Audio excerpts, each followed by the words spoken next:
Boa noite, tudo beleza por aí? Então tá bom. O impacto do Evangelho, esse é o tema que eu quero abordar hoje de noite. Quanto que o Evangelho de Cristo, as boas novas, tem o poder de impactar a nossa vida. Tem o poder de mudar o rumo e, consequentemente, impactar o contexto em que nós vivemos. E hoje a gente vai abordar um texto que ele é pouco explorado muitas vezes porque ele é um pouco espinhoso, por assim dizer. Mas o meu intento hoje à noite, a intenção minha é explicar esse texto de uma maneira o mais clara possível e tirar dele aplicações para a nossa vida. Vamos orar então? Pai, obrigado pelo privilégio que eu tenho de estar aqui hoje. Deus, é uma responsabilidade muito grande também. Muito obrigado, porque aqui a Aliança de Bento abre as portas para eu poder compartilhar um pouco daquilo que o Senhor tem colocado no meu coração. Que eu seja o primeiro a aprender do que vem do Senhor hoje nessa noite, Pai. E abre as mentes de cada um que está aqui hoje, os corações, Pai, que a gente possa realmente esquecer dos problemas lá fora e nos conectar totalmente à Tua Palavra, Pai. Em nome de Jesus que oramos. Amém. Muito bem, vamos lá então. 1727 era o ano. Faz um tempinho já que essa história aconteceu. Os moravianos eram um povo que morava na Morávia, bem no meio da Europa. 1727 era o ano. E esse povo foi impactado pelo Evangelho. Um povo que recebeu as boas novas de Cristo e aquilo transformou aquela comunidade profundamente. No meio de muita perseguição religiosa, esse povo se unia como a igreja perseguida, uma igreja perseguida. E eles decidiram algo, eles se deram contas de algo e colocaram esse propósito diante de Deus. A evangelização dos perdidos é dever de toda a igreja e não somente dos líderes, não somente dos pastores, não somente daqueles que estão à frente. Todos os membros daquela comunidade, daquele contexto, entenderam e viram que era a responsabilidade deles compartilhar do amor de Deus, do impacto do Evangelho. Olha que legal os moravianos fizeram. Eles fizeram uma vigília de oração e louvor que durou 100 anos. Durante 100 anos, esse povo unido ali nas igrejas, de casa em casa, fizeram uma vigília de oração, orando e louvando a Deus. Um povo fervoroso, que tinha uma visão clara do impacto que o Evangelho tinha feito na vida deles e do poder que esse Evangelho tinha para fazer na vida das pessoas que estavam ao redor deles. E 2 jovens moravianos começaram a sentir um desejo no coração, por uma causa em específico. Deus colocou no coração deles uma ilha, que tinha lá no leste da Índia. Uma ilha onde era dominada por um inglês que era ateu. E esse inglês tinha 3.000 escravos sobre o seu poder. Escravizava os homens. E esses 2 jovens moravianos começaram a sentir no coração que eles deveriam ir evangelizar esses escravos nessa ilha. Eles gostariam de fazer isso, eles gostariam de ser missionários. E Deus começou a colocar esse desejo no coração deles. E eles entraram em contato com o senhor feudal, por assim dizer, o dono dessa ilha, e pediram: nós podemos ir aí, trabalhar no meio, ajudar, levar o Evangelho para todos esses escravos que aí moram. E o dono ali falou: não pode vir. Eu não quero que que essa mensagem chegue aqui no meio da minha ilha, eu que mando aqui. E aqueles 2 jovens moravianos, eles tiveram uma ideia de que a única maneira deles irem e evangelizar aqueles escravos é se eles mesmos virassem escravos. Então eles venderam a própria liberdade deles, o dinheiro que eles receberam pela própria vida deles, eles pagaram uma passagem só de ida para aquela ilha e se venderam como escravos e lá foram trabalhar como escravos no meio daqueles homens. E as pessoas deram tchau para aqueles 2 jovens e perguntaram: mas vocês vão e não vão voltar mais? Vocês estão meio doidos. E enquanto eles estavam indo, o barco se distanciava. Eles falaram a seguinte frase: para que o cordeiro que foi morto receba a recompensa por seu sacrifício através das nossas vidas. Essa foi a declaração dele. Vamos ler juntos? Vamos lá? para que o cordeiro que foi morto receba a recompensa por seu sacrifício através das nossas vidas. Nós cantamos na última música: és o caminho, és a verdade, és a vida, e a damos para ti. Vivemos para ti. Mais ou menos o mesmo conteúdo do que a gente acabou de cantar no louvor. Foi o que esses dois jovens falaram naquele barco enquanto iam em direção ao chamado do propósito, daquilo que Deus tinha colocado no coração deles. O impacto do Evangelho, capaz de transformar vidas. Martin Luther King Jr. falou o seguinte, esse pastor negro que lutou contra o preconceito racial lá nos Estados Unidos: se você ainda não achou uma causa pela qual vale a pena morrer, você ainda não achou a razão de viver. Vamos ler de novo. Se você ainda não achou uma causa pela qual vale a pena morrer, você ainda não achou a razão de viver. Olha o que esse homem falou. Olha o que esse homem falou. E hoje eu quero abrir a Bíblia, lá no livro de Atos, capítulo 5. E é uma história mal compreendida, a que a gente vai ler. Atos, capítulo 5, do 1 ao 16, eu vou ler. Se você tem a sua Bíblia aí, abre ela, ou liga ela no aplicativo, desabilita as notificações agora, presta atenção no versículo. É a história de Ananias e Safira. Vamos ler juntos? Eu vou ler na Nova Versão Internacional aqui, tá? Um homem chamado Ananias, com Safira sua mulher, também vendeu uma propriedade. Ele reteve parte do dinheiro para si. Sabendo disso, também sua mulher e o restante levou e colocou aos pés dos apóstolos. Então perguntou Pedro: Ananias, como você permitiu que Satanás enchesse o seu coração, ao ponto de você mentir ao Espírito Santo e guardar para si uma parte do dinheiro que recebeu pela propriedade? Ela não lhe pertencia. E depois de vendido, o dinheiro não estava em seu poder? O que levou a pensar em fazer tal coisa? Você não mentiu aos homens, mas sim a Deus. Ouvindo isto, Ananias caiu morto. Grande temor apoderou-se de todos os que ouviram o que tinha acontecido. Então os moços vieram, envolveram seu corpo, levaram-no para fora e o sepultaram. Cerca de 3 horas mais tarde, entrou sua mulher.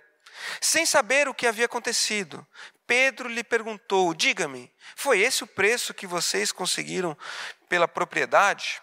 Respondeu ela: sim, foi esse mesmo. Pedro lhe disse: por que vocês entraram em acordo para tentar o Espírito do Senhor? Veja, estão à porta os pés dos que sepultaram o seu marido, e eles a levarão também. Naquele mesmo instante, ela caiu morta aos pés dele. Então os moços entraram e encontraram-na morta.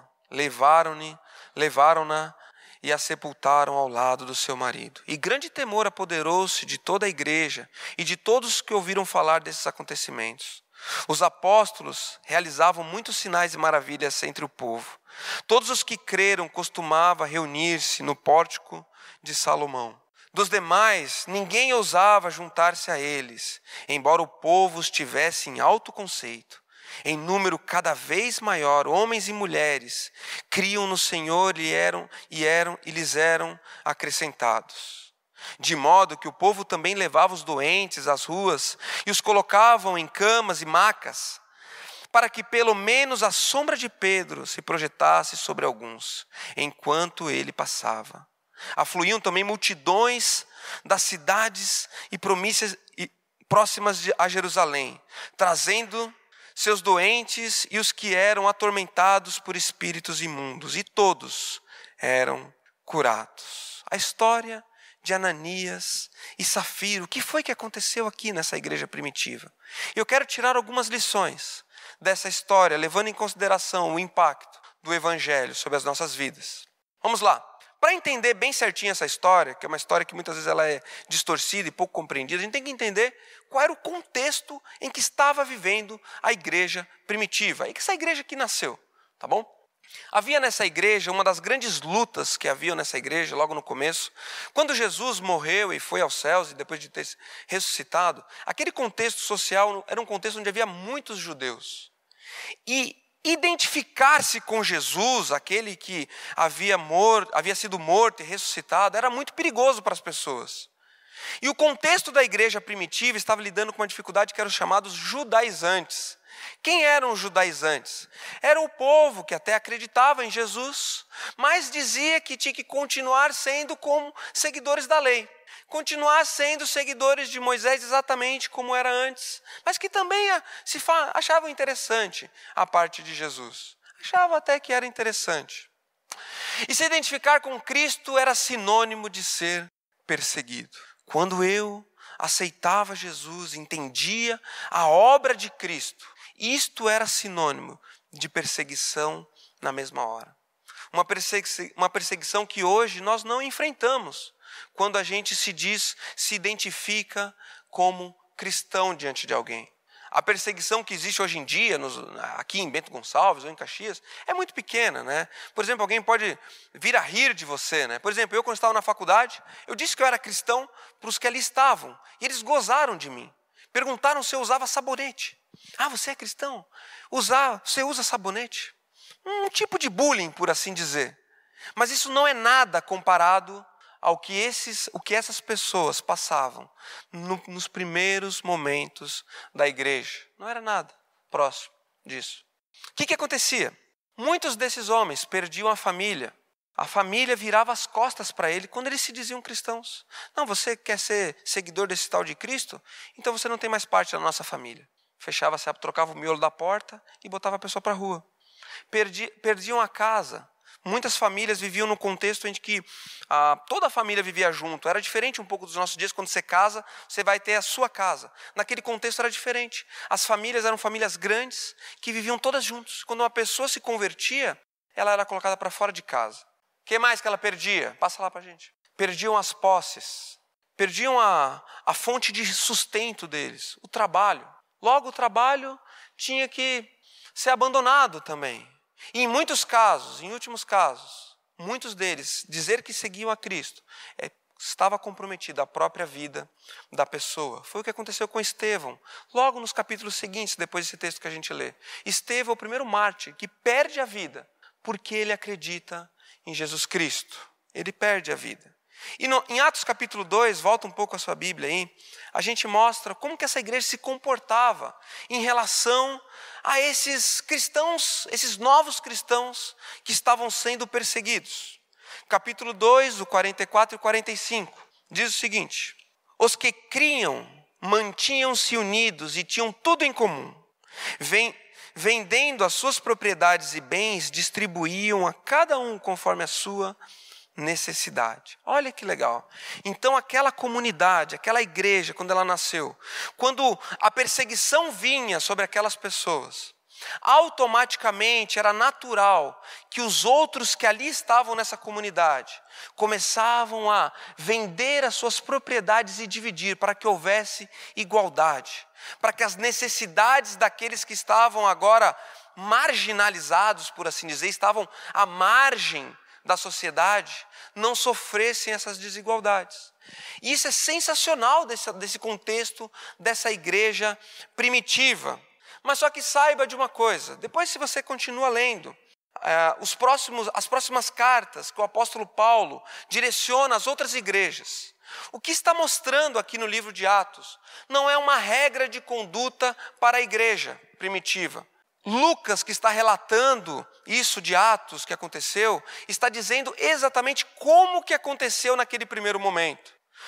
Mas não que essa deveria ser a regra de conduta para todas as igrejas. Tanto é que em 2 Coríntios capítulo 9, Paulo está falando a respeito da comunidade lá em Corinto. E você vê que a maneira como eles lidavam com as ofertas era totalmente diferente do contexto dessa igreja relatada no livro de Atos. Paulo está mostrando isso lá no livro de 2 Coríntios. Então não era assim a regra, por assim dizer, de conduta da igreja primitiva, vender tudo o que tinha e distribuir. Até mesmo porque isso não se apresentou como algo sustentável. No capítulo 6 de Atos, se você segue no próximo capítulo, você vê que logo surge uma intriga no meio ali daquela igreja primitiva em Jerusalém, que as viúvas começaram a ser deixadas de lado. E outras pessoas estavam recebendo recursos de uma maneira meio indevida. Estabeleceu-se então, os apóstolos estabeleceram os diáconos, pessoas para auxiliar nessa divisão dos bens entre as pessoas que necessitavam, que realmente necessitavam. Então, logo no começo, houve essa dificuldade da igreja primitiva em lidar com essa parte. Então, a generosidade sustentável, ela deve ser praticada com sabedoria e planejamento. Generosidade sustentável. Sabe que durante a história da igreja, alguns pastores, alguns líderes religiosos tentaram em alguns momentos da igreja fazer como na igreja primitiva. Em diversos momentos, essa estratégia de vender todos os bens e dividir entre todo mundo sempre se apresentou frágil, por assim dizer, não sustentável. Não sustentável, tá bom?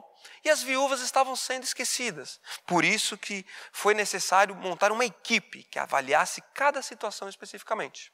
Tá bom?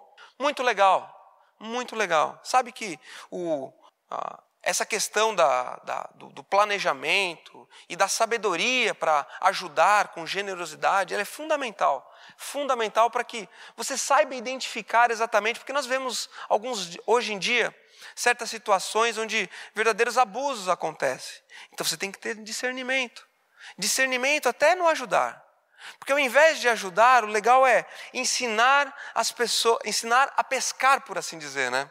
Isso é muito valioso também.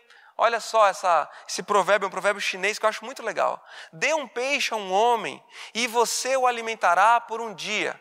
Ensine-o a pescar e você o alimentará por toda a vida. Olha que legal.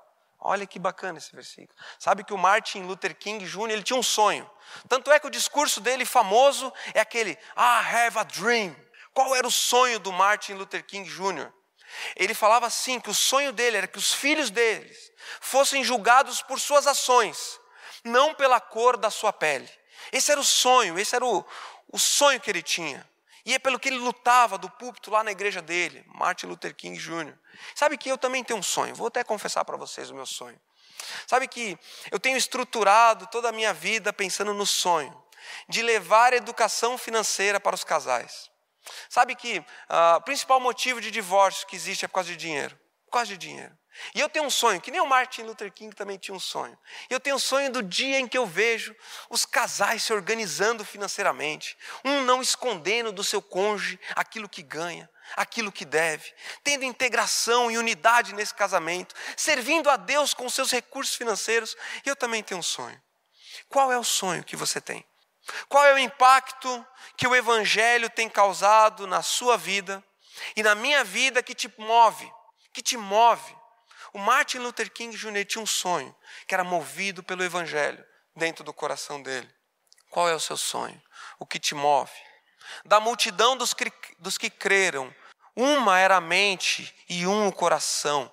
Ninguém considerava unicamente sua coisa alguma que possuísse, mas compartilhavam tudo o que tinham. Atos 4:32, um pouquinho antes. Olha que legal o contexto dessa igreja. Eles compartilhavam uns com os outros, tudo o que tinham. Muito bem, mas tem um ditado popular que diz que a oportunidade faz o ladrão. Isso é um ditado popular, né? Eu acho esse ditado popular ele deturpa um pouco a verdade. Porque esse ditado popular, ele revela um pouco que todo mundo é um pouco de ladrão. Ele fala assim que você vai se manifestar, é só uma questão de oportunidade. Mas na verdade, a oportunidade revela o ladrão. E o que acontece nesse texto aqui, que a gente leu, de Atos capítulo 2, não, 5, perdão. Atos capítulo 5, é que essa situação da igreja, de distribuir os bens uns com os outros, revelou oportunismo, pessoas oportunistas. E olha o que diz lá no versículo 1. Um homem chamado Ananias, juntamente com Safira, sua mulher, também vendeu uma propriedade. Olha que interessante. Então esse homem, junto com a sua mulher, Eles viram naquilo que estava acontecendo no meio daquele povo uma oportunidade. Uma oportunidade de fazer, lucrar com aquela situação. Olha que interessante, vamos analisar um pouco esse texto. Tem uma parte aqui nesse texto que ela é chave para a gente entender, que é o seguinte: também vendeu. Um homem chamado Ananias, juntamente com sua mulher Safira, também vendeu. Por que ele escreve esse também vendeu? Porque um versículo antes, no capítulo 4, versículo 36, Lucas mostra aqui para a gente que José, olha lá, lê comigo, José, um levita de Chipre, a quem os apóstolos deram o nome de Barnabé, que significa encorajador, vendeu um campo que possuía, trouxe o dinheiro e o colocou aos pés dos apóstolos. O Barnabé tinha feito isso e Ananias também vendeu, ou seja, ele olhou para aquilo que Barnabé tinha feito e falou: também vou me valer dessa estratégia, também vou fazer isso. E o ponto primeiro aqui que eu queria falar para vocês é o seguinte: Ananias e Safira, eles não eram do corpo da igreja. Ananias e Safira, eles talvez estavam ali, só o corpo presente, mas lavados pelo evangelho realmente de Cristo, esses homens não foram. E tem algumas nuances nesse texto que mostram isso. Por exemplo, quando diz ali, um homem. Sabe que quando Lucas cita aqui José, no versículo 36, o versículo anterior, ele mostra o apelido carinhoso que José tinha, que era Barnabé, que era o encorajador. Em outros momentos, quando as pessoas da comunidade, pessoas que faziam parte da comunidade eram citadas, eram chamados de irmãos e de santos. Mas aqui Lucas mostra que era um homem. Era um homem que estava ali, que viu uma oportunidade de levar vantagem naquilo que estava acontecendo. Ele tinha até uma aparência de piedade, pegou ali, vendeu a propriedade dele, separou um pouco para si e foi com um olhar, uma atitude de piedade diante dos apóstolos e colocou o dinheiro ali nos pés dos apóstolos. Aparentemente fazia parte. Mas o que as atitudes desse homem mostram é que ele estava muito distante daquilo que é o poder do impacto do evangelho. Aqui nós temos duas plantas. Qual que é o joio, qual que é o trigo? Qual que vocês acham? Chuta aí. Fala para a pessoa que está do seu lado. Qual que é o joio e qual que é o trigo? Qual que é? O da esquerda é o trigo, o da direita é o joio. Jesus contou a parábola do joio e do trigo. Ele falou que no meio o trigo e o joio, quando você bate o olho aqui, tá vendo que um sai todo certinho para um lado, o outro sai metade para um lado, metade para o outro. Parece que é o trigo. Parece. Tem os aspectos todos, mas é diferente. Se você pega aqui, quando ambas as plantas estão prontas para a colheita, dá para você ver bem a diferença. Dá para você notar de cara. Puxa, um é diferente do outro. Mas quando o brotinho está nascendo, não dá para ver a diferença. Não dá para saber a diferença. Um é bem parecido com o outro. E muitas vezes esse contexto também permeia a nossa comunidade. Sabe que no meio de nós, muitas vezes, nem todos entenderam e querem realmente o evangelho da verdade, a transformação que o evangelho causa em nós. E todos os dias, se você se identifica com esse joio que aparentemente parece um trigo, mas está bem distante o coração, saiba que Cristo está aqui por ti. Cristo está aqui para te salvar, para te transformar, Meus queridos, o joio e o trigo, com o tempo, a nossa natureza se revelará através das nossas ações. As nossas ações se revelam com o tempo, assim como se revelou as ações de Ananias e Safira. E Cristo fala, quando ele conta a história do joio e do trigo, ele fala assim: não tente tirar o joio do trigo. Não tenta arrancar o joio, porque quando você arrancar o joio, você pode puxar um trigo sem querer. Deixa crescer junto. Porque na hora da colheita, os anjos do Senhor vão vir e vão colher. E eles vão separar o joio do trigo. Cristo fala: deixa para mim. Não se preocupa, deixa para mim. E aqui, nesse texto, aconteceu isso. O próprio Deus se encarregou. Os apóstolos não tinham condição de entender e discernir se aqueles recursos era totalmente o recurso que estava sendo colocado ali aos pés. E o próprio Deus fez esse discernimento por eles. O próprio Deus que fez. E não tinha necessidade de doar absolutamente nada. Não tinha necessidade de vender a propriedade e dar todo o dinheiro ali para a comunidade. Mas por que eles fizeram isso, Ananias e Safira fizeram então? Porque olha só como surge ali uma oportunidade de lucro para eles. Ananias e Safira queriam se aproveitar da generosidade das pessoas da igreja. Porque ao colocarem os recursos ali, um pouquinho, né? A grande parte eles guardaram no bolso. Mas ao levar esses recursos, eles se colocariam também como possíveis recebedores de recursos. E talvez por anos eles poderiam manter uma mentira e recebendo os recursos que vinham daquela comunidade. Nós queremos também, nós precisamos também. Então Ananias e Safira, na verdade, eles estavam pensando não na ajudar os outros que ali estavam, mas estavam pensando em levar um lucro em cima da generosidade daquelas pessoas. Isso foi terrível, porque eles não pecaram contra as pessoas que ali estavam, mas mentiram contra o próprio Deus. Contra o próprio Deus. E é muito difícil a gente saber, né, qual que é a intenção verdadeira no coração das pessoas. É muito complexo, mas existem realmente pessoas que estão querendo levar vantagem. Eu lembro que uma vez eu estava na rodoviária lá em Campinas e um senhor se aproximou de mim, dizendo que estava com muita fome. E ele era bem magrinho. Tipo o Júlio, assim. Não está mais magrinho? Não, o Júlio era magrinho, alto assim. O rapaz era bem magrinho. E ele veio para mim com um olhar de piedade. Falou, meu amigo, eu estou com muita fome, precisando de um prato de comida. Me ajuda com tantos reais. E eu me comovi, sabe? Com aquilo que aquele rapaz falou. Eu falei assim, vamos ali, eu te pago um prato de comida. Entrei no restaurante, falei, faz aqui um PF aqui para esse rapaz, eu pago. Aí o cara fez lá, eu paguei lá, e eu falei, pode comer aí à vontade, cara. Fica à vontade aí, se serve, né? Um ser humano passar fome é uma coisa, não faz sentido, né? O ser humano passar fome, né? Aí eu virei as costas, deixei ele comendo e fiquei olhando de longe.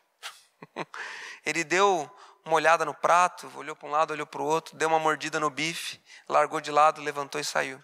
Porque, na verdade, ele não estava com fome. Ele não queria a comida, ele estava querendo mais o dinheiro. Eu não sei qual era o objetivo que ele tinha com aquele dinheiro especificamente, mas o que ele queria era o dinheiro. E quando a gente vivencia algo assim, sabe que o nosso coração ele tende a se fechar na generosidade. A gente pensa, puxa, eu não vou ajudar mais ninguém. Que todo mundo é assim, que nem esse rapaz. E não é isso que Cristo fala quando ele conta a história do joio e do trigo. Ele fala, deixa o joio crescer junto com o trigo. Deixa para mim, deixa comigo, que eu lido com corações. Cristo lida com corações, meus queridos. E sabe que uns com os outros aqui, a gente, falo por mim, nós temos a expertise, a habilidade de usar muitas máscaras. Né? A gente usa máscara, a gente eu pinto um Fabrício muitas vezes que eu oculto um pouco as minhas dificuldades. E um diante do outro a gente usa máscaras. Mas diante do nosso Deus não existe máscaras. Ele conhece o nosso coração. Ele conhece o nosso íntimo profundamente. Terceiro, outros aproveitadores estavam planejando o mesmo. Outras pessoas estavam tendo a mesma ideia. Estavam só esperando para ver o que ia acontecer com Ananias e Safira.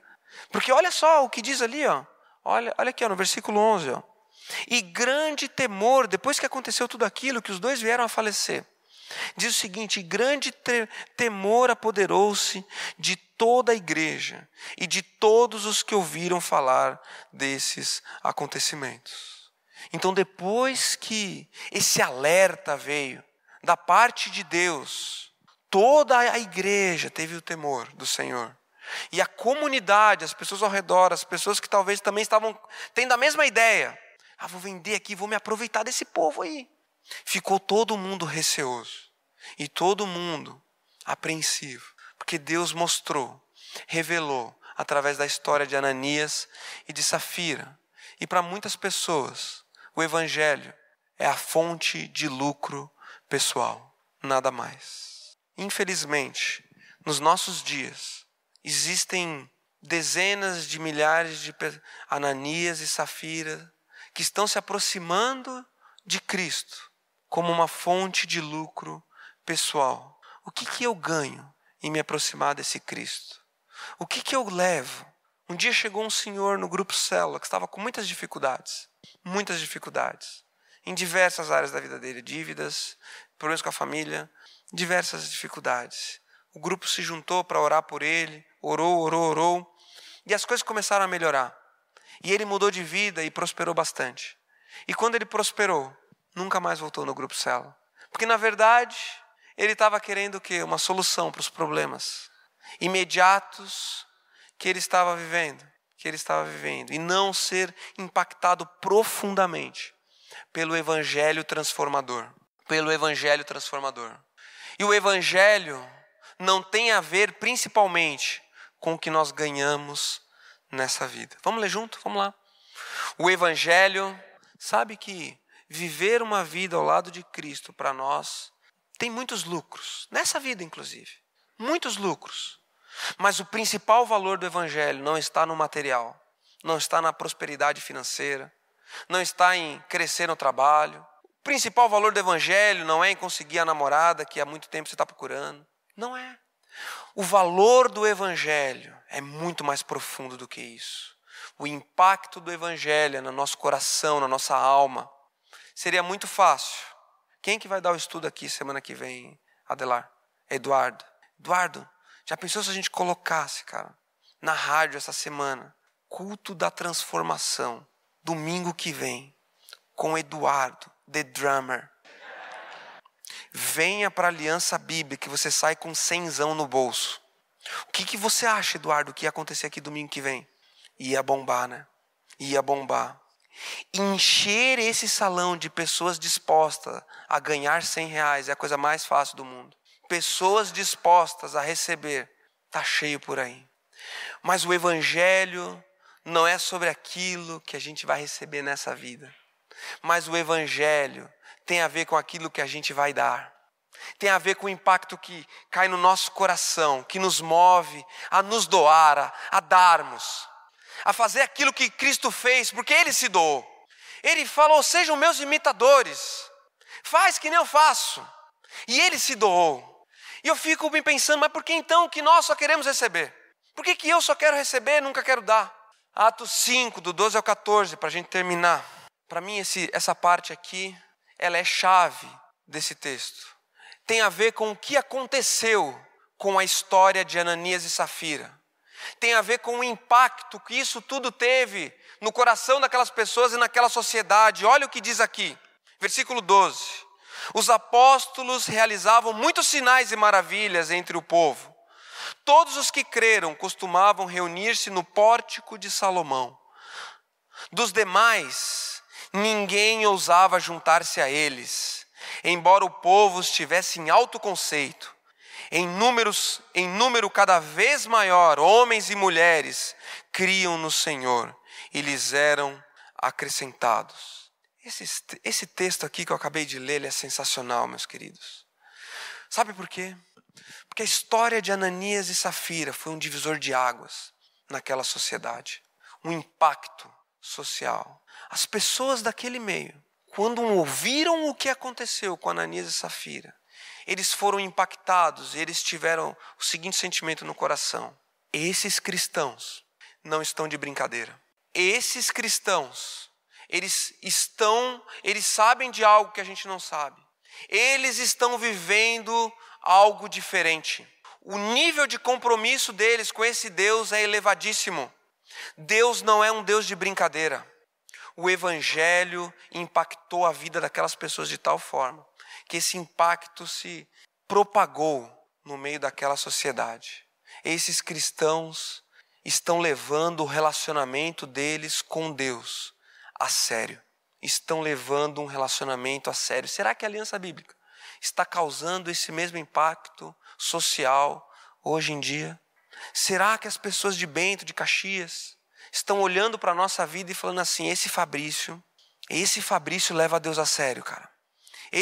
Olha, esse guri aí, ele leva Deus a sério. Eu percebo que esse Fabrício, Deus é a prioridade no coração dele. Eu me questiono isso. E só existe uma maneira de causar um impacto social. Só existe uma maneira. E sabe qual é? Vamos ler junto? Compromisso. Pessoas descompromissadas não causam impacto nenhum. Pessoas descompromissadas vão ser sem sal, sem sabor. E como que a gente se compromete? Primeiro, na presença. Diz aqui no versículo, todos os que creram costumavam reunir-se no pórtico de Salomão. Essa igreja primitiva, ela tinha o costume de reunir-se. Então, estar presente é compromisso. É lá que é o meu lugar, é no meio daquelas pessoas. Eu me identifico com elas. E será que eu, Fabrício, me identifico com vocês ao ponto de fazer o possível para estar presente toda vez que nós nos encontramos como aliança bíblica? Estar presente é uma forma de compromisso. Segundo, participação. Não estar presente aqui e a minha mente lá longe, mas estar aqui e participar do que está acontecendo aqui. Com as músicas, com meu coração, lendo o versículo, compartilhando com a pessoa que está do lado, no grupo célula, participando, participação. Pessoas que simplesmente sentam e são meros consumidores, não causam impacto, não vão causar um impacto social. Nós vamos perder o poder do evangelho. Terceiro, contribuição. Eu quero participar, eu quero contribuir também para essa causa. Eu quero colocar os meus recursos, sejam eles intelectuais, o meu tempo, que é um dos maiores recursos que a gente tem. O Ayrton falou, né? Quantos anos você tem, Ayrton? 5. Na verdade, você não tem mais. Você já gastou 55 anos. Foi o que ele me falou aqui antes. É o seu tempo, Ayrton. É o tempo de cada um que está em jogo. E contribuir com o seu tempo, com a sua vida, até com o seu dinheiro, com os seus recursos. É uma forma de comprometimento. Comprometimento que é movido pelo impacto que o evangelho teve na nossa vida. E o último, falando de Cristo. Uma igreja comprometida de verdade, ela transborda para as paredes. Onde a gente vai, a gente fala, a gente transborda. Ontem eu tive a oportunidade de ir com meu amigo, dar uma palestra lá em Igrejinha. E foi sensacional. Hoje de manhã eu orei a Deus agradecendo pela oportunidade que eu tive de contar para o meu amigo de como é o meu relacionamento com Deus durante a nossa viagem. E para mim valeu muito mais do que aquela palestrinha que foi dada lá. O tempo que eu tive com ele no carro, que eu pude contar para ele desde quando eu era criança, tudo que eu vivi com Deus. E aquele homem, eu tenho certeza que foi impactado, não porque o Fabrício falou palavras bonitas, mas que o Espírito Santo de Deus é o causador desse impacto. Porque se dependesse de mim, coitado de mim. O impacto quando nós falamos de Cristo, quando a gente leva adiante a mensagem do Evangelho. Os moravianos, eu gostaria muito de contar como é que foi o final da história dos moravianos. Gostaria muito de falar aqui para nós, de que eles chegaram lá naquela terra, que o dono da terra lá, aquele senhor inglês, se converteu, que os escravos todos se converteram. Mas o fato é que ninguém sabe o que aconteceu com aqueles dois jovens. Eles foram rumo ao propósito que Deus tinha colocado no coração deles, de levar o evangelho àquele povo. E os resultados do que eles fizeram, na glória nós vamos saber. Os resultados do impacto da vida que a gente vive. Não espere nessa vida receber glória. O evangelho não tem a ver com aquilo que a gente recebe aqui nessa terra. Tem a ver com a obra que Cristo fez na vida de todos nós. Vamos ficar de pé e orar? Nosso Deus, nosso Pai, muito obrigado, Senhor. Muito obrigado, Pai, porque o Senhor tem sido o impacto na nossa vida, Pai. Deus, eu quero fazer a diferença, Pai. Eu quero fazer a diferença. E eu não me importo com os resultados, Pai, porque eu sei que é o Teu Espírito Santo que vai dar o resultado no tempo certo. No tempo certo, esse fruto vai dar os resultados, Pai. Porque é o Teu Espírito Santo que faz a obra, Deus. Eu oro pelo meu amigo, que ontem eu pude falar um pouco do Teu Evangelho para ele, Pai. Visita ele na casa dele nesse momento, Pai. Seja lá o que ele está fazendo lá na casa dele. Incomoda ele, que ele lembre das palavras que foram ditas, Deus. E que ele pense, Pai, nesse momento, de que o Senhor tem um plano para a vida dele, Pai. Visita ele, a esposa dele também, Deus. E visita, Pai, aqueles que estão ao nosso redor também, que amanhã, talvez hoje, a gente vai ter a oportunidade, ó Pai, de levar o impacto que o Evangelho teve na nossa vida para o coração dessas pessoas, Pai. Deus, coloca no nosso caminho oportunidades essa semana de fazer a diferença, Pai. Que todos nós aqui, a gente possa sair aqui dessa noite com um sonho, Pai. Um sonho de ser relevante por onde quer que a gente vá, ó Pai. Que o bom perfume de Cristo seja exalado por essa cidade de Bento Gonçalves e por onde a gente vá, Deus. Cuida, ó Pai, da nossa vida, da intenção dos nossos corações, ó Deus. Limpa, ó Pai, o meu coração daquilo que é a minha maldade, Pai. Eu não quero ser joio, ó Pai, eu quero ser o trigo. Trabalha no meu coração, Deus, trabalha no coração de cada um que está aqui, Pai. Que hoje possa ser um momento de arrependimento e de compromisso profundo com a Tua palavra e com o Senhor, Pai. Nos leve em segurança para casa, em nome de Jesus, Deus. Amém.